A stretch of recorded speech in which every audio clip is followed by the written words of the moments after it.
The tuck handstand can be a very difficult position to get into, but it is so valuable to understand the rib and pelvic alignment for your handstand.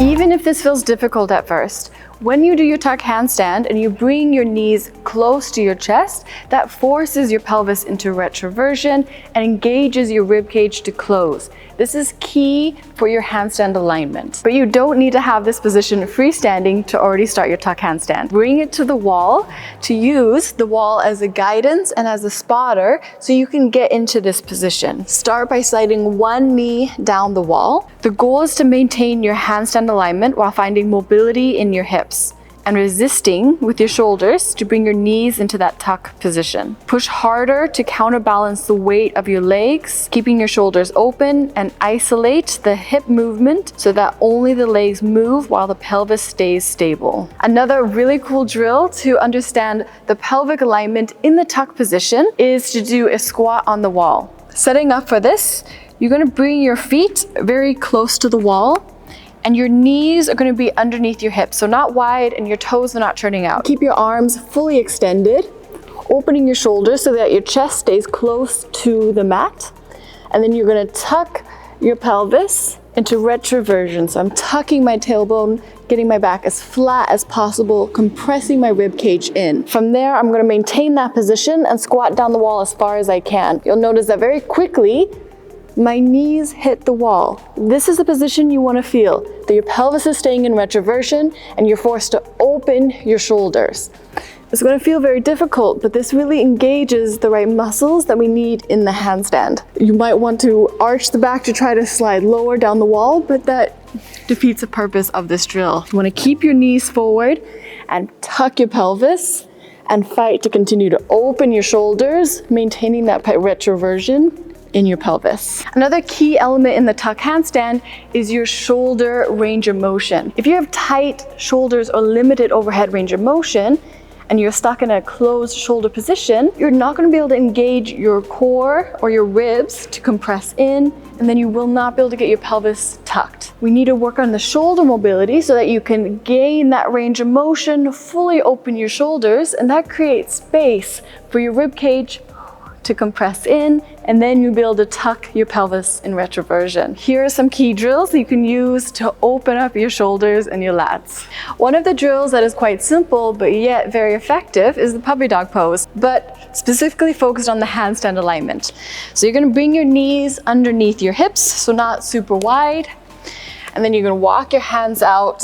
I like to go up onto my fingertips, just giving myself a little bit of space. And you're gonna practice that same position that we just went over of tucking the pelvis. So I'm rounding my lower back and trying to round my upper back, and then wrap my shoulders around, and then continue to pull my rib cage in, and then press and open the shoulders, but while maintaining that tight position. So I'm not arching my back and dropping my chest down.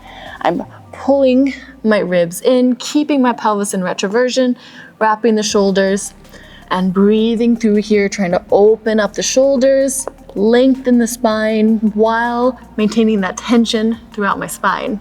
A fun addition to a similar drill is to use weights to help open up the shoulders. So you're going to place this around your shoulder blades and press your hands into the mat about shoulder distance apart. Step back, and again, we're gonna focus on tucking the pelvis, pressing your hands into your wall, and fully opening your shoulders.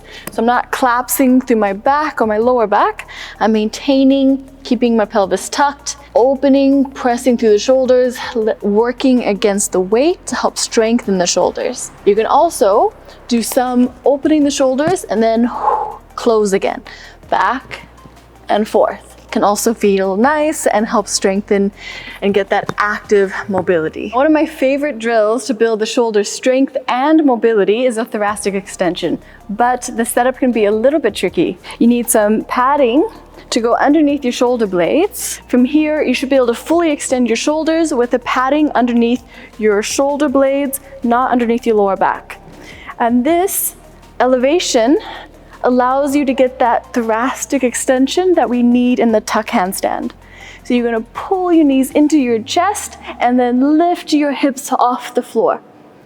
You can also feel that core compression and your ribs engage in the exact same position we need for the tuck handstand. As you start to get comfortable with those tuck slides on the wall, you can start to bring in the balance element. Belly to the wall is where you'll have the best form, pulling one toe off at a time. But for a lot of people, doing this belly to the wall and balancing can be quite scary. So you can do it back to the wall, but put a lot of emphasis on keeping the shoulders open and not letting the back arch too much. Often what happens with the back to the wall is that you go into overextension through your shoulders and your back goes into a very drastic arch, pulling the ribs in and tucking that pelvis so we're still practicing the correct alignment. You need to build consistency and endurance in this tuck hold. Get to the point where you can hold a 10 to 20 second hold with just the wall helping you enter the handstand, but otherwise you're holding it by yourself. Then you know your shoulders are strong enough to go to the next element, which is learning how to jump into your tuck handstand. To begin this journey, you need to first start with deep tuck slides on the wall. This position pushes your shoulders slightly forward and builds the delt strength to control your momentum when you start to jump into your tuck handstand. The next element is using a bench that you're going to jump your feet on top of and back down. This might seem simple, but focus on your shoulder isolation, avoiding your shoulders moving back and forth, building that strength so that they can stay stable and control the movement. When you're able to do those hops to the bench and maintain that shoulder isolation, then you can start to finish the rep. Come jumping from the bench into your tuck handstand. Although if you're not comfortable exiting your handstand or cartwheeling to the side, then that drill might feel a little bit intimidating or even scary. So if that is the case, you can come to the wall and do back to the wall tuck jumps, using the wall as a spotter and as a safety measure. If both of these two drills still feel utterly impossible for you, most likely you need to spend more time building your shoulder endurance with your holds on the wall and those deep tuck slides. But one other access point that can be nice to learn the tuck handstand freestanding away from the wall is to kick into a half split and then pull both knees into your chest. Thank you for watching. I hope this video helped you understand the tuck handstand position a little bit more. Please like and subscribe so we can grow this community together, and I'll see you on the next one.